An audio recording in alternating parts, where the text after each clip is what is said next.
Hey everyone, I'm Dylan Wilder Quinn. This is Jennie Pearl. Hey. Hey, hey.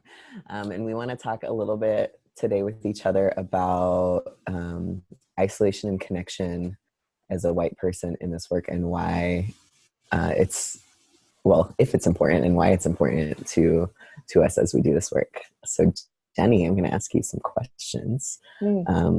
When have you felt isolated in this work? And when have you felt connected and resilient in this work of undoing whiteness and racism? Let's be clear about what our work is. Yeah, what is our work? What is our work? We could start with that question too. But this question is such an important one, and one of the reasons I think our collaboration feels so important to me is connection and pushing up against that feeling of isolation. And so isolation in this work for me as a white cis woman undoing my racism is what's on top today is my first real experience of waking up to the pain that I cause people of color and the racism that lives within me, and really realizing where we are at in America in the 2000s, and feeling that in that waking up and in that new awareness that I gained, that now if I bring that up to people in my family, people in my close circles, there was like a silence or a, why are you talking about this? Or maybe you're making too much of a big deal out of this. And as a result, familiar, right? As a result, then feeling myself isolated and confused and still hurt and still frustrated. And so I think as my journey continues to constantly be working on undoing the racism that's within me, I think I still get moments of that. Right now, what's more alive in isolation is in my facilitation work and in organizing more white people on the ground to be doing this work. I can get into isolation and trying to do it all and make it happen. And so co-collaborating with you and other folks is a way that brings me into more connection. And remembering that as we have this conversation right now live, that there are other people of color and there are other white folks doing very similar work, and that we are not alone. And now is no greater time to realize that and to actualize that and to reimagine. Whereas years ago, I did feel like, are there any yoga teachers doing this? Like, is anyone paying attention? And now to really feel, yes, people are paying attention and I'm not the only one doing this work. And how can we come together and really connect? And from that place in my body, it feels so much better. I feel more resilient. I feel more empowered. I feel like I want to welcome people into this more versus like the isolated state that I can get in. I'm not above that I can get in. It's like, how do I invite people into the work when I feel isolated? It's really, it's not very generative. So that's been my process. And for you, Dylan, in a quick version, so hard. You did so much of that. That's so good. Yeah, I like literally could resonate with everything that you said. Yeah, thank you for that. Yeah, you're welcome. Thanks for resonating and sharing that. And maybe then if there's something else that it brought up for you, or what does it feel like to have that resonance, and or anything that you want to add from your own experience about isolation and connection in this work.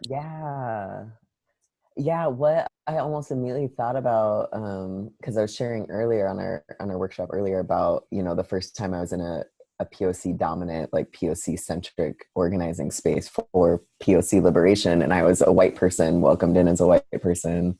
There were a few other white folks, and we like did not connect with each other at all. We were still causing harm to the people of color, but we weren't coming to each other to connect around that.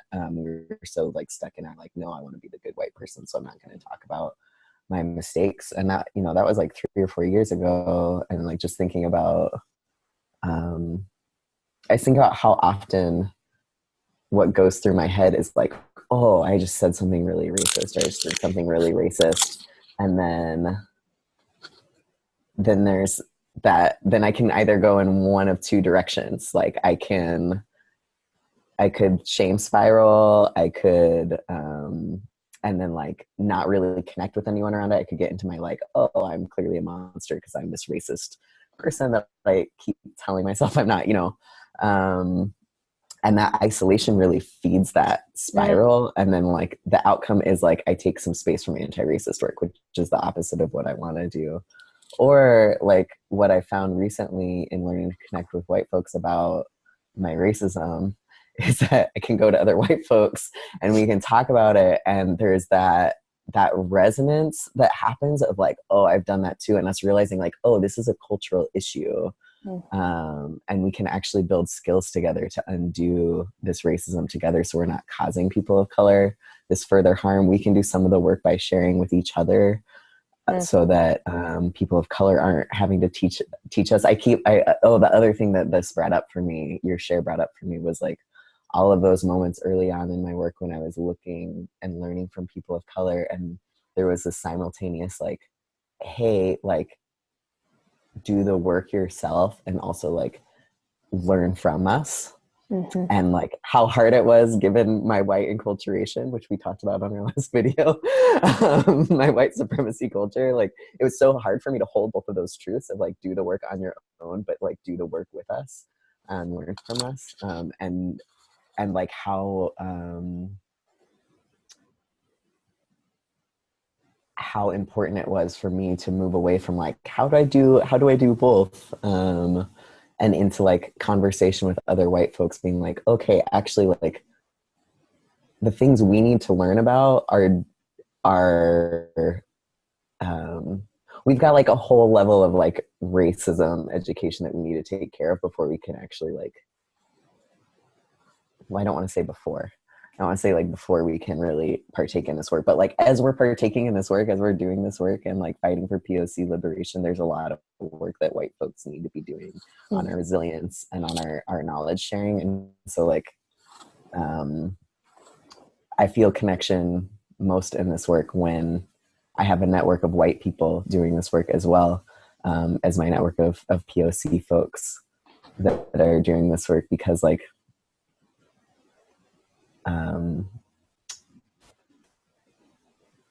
it like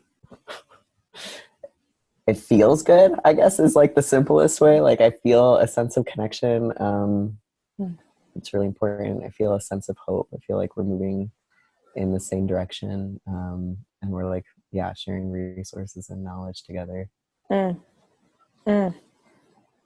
love the phrase, it feels good. In terms of this work and how like problematic that could potentially be, right? And also how important it is, and how if we're moving towards connection and we know that this work, we want it to be more generative, it has to feel good in some sense. And I do think one of the things that for me, I feel more connected with other white folks when we unravel this stuff, this crap together that we don't need anymore, this white supremacy culture we don't want anymore. It is healing and it's connective, and that can feel really good. And I think sometimes in racial justice work, the isolation piece tells us, that nothing ever should feel good, and it should always feel horrible, and you deserve it, and to just be stuck in white guilt, and just like work. But like, who really wants to be a part of that movement, and what's the movement that we want to create? So that's alive for me when I hear you say feels good. Thanks. I know you read that. I was holding that complexity where I was like, this feels shitty to say as a white person. So thanks for breaking that down. It's like, what is the world we want to live in? I want to live in a world where white people too are working towards POC liberation. And like, I want to be a part of that group of white folks. So let's get to work.